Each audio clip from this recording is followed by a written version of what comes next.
I think the phenomenon of plastics that we're seeing get worse and worse and that we have witnessed over history get worse definitely speaks to the disposable treatment of our planet. It's expected that by 2050, based on current trajectories, there could be a tripling of plastic production. Just this year, they found microplastics in human lungs and also in our blood.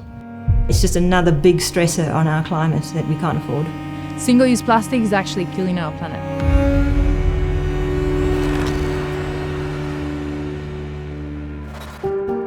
Plastic is quite ubiquitous in everything we have in our homes, in our workplace, everything from our furniture to the things we buy at the grocery store. About 8 million tonnes of plastic enters the ocean each year. And of course, once it enters the ocean, it's there to be potentially consumed or entangle marine creatures. So we know that it's causing a problem to ecosystems, but it was only relatively recently that we started thinking about plastics producing greenhouse gases.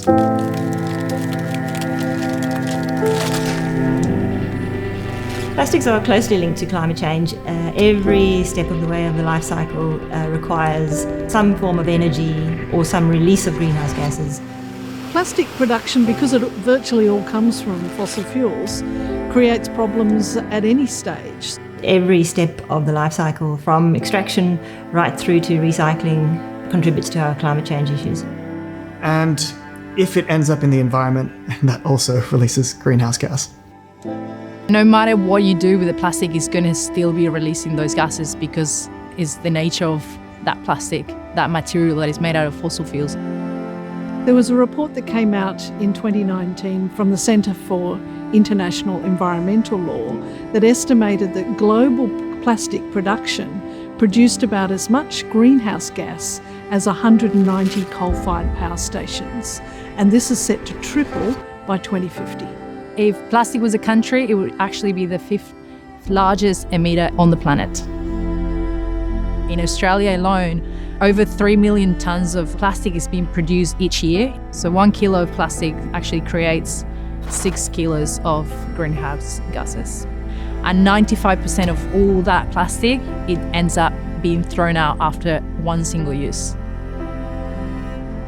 We are second only to Singapore for the highest per capita consumption of single-use plastic. It shows the disposable way that we're treating the planet and the way that we're engaging with our environment and our resources as though they're things we can just take and use and disregard easily. And this kind of system of living as a species is single-handedly destroying the planet that we live on. So to tackle the climate crisis, we need to do a lot of different things. We need to produce our energy in a different way. We need to consume in a different way.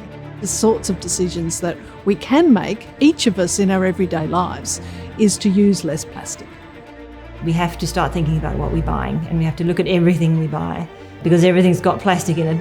We've got to start producing materials that are useful to us from things other than fossil fuels. And we've also got to just produce less stuff and throw away less stuff. We've got to sort of go back to what our grandparents did, which was to buy one thing and use it till it really fell over, rather than discard things every day because it's convenient. So I think we've got to have a different mindset about the things that we consume and think of things that we buy as forever things, not just one-day things.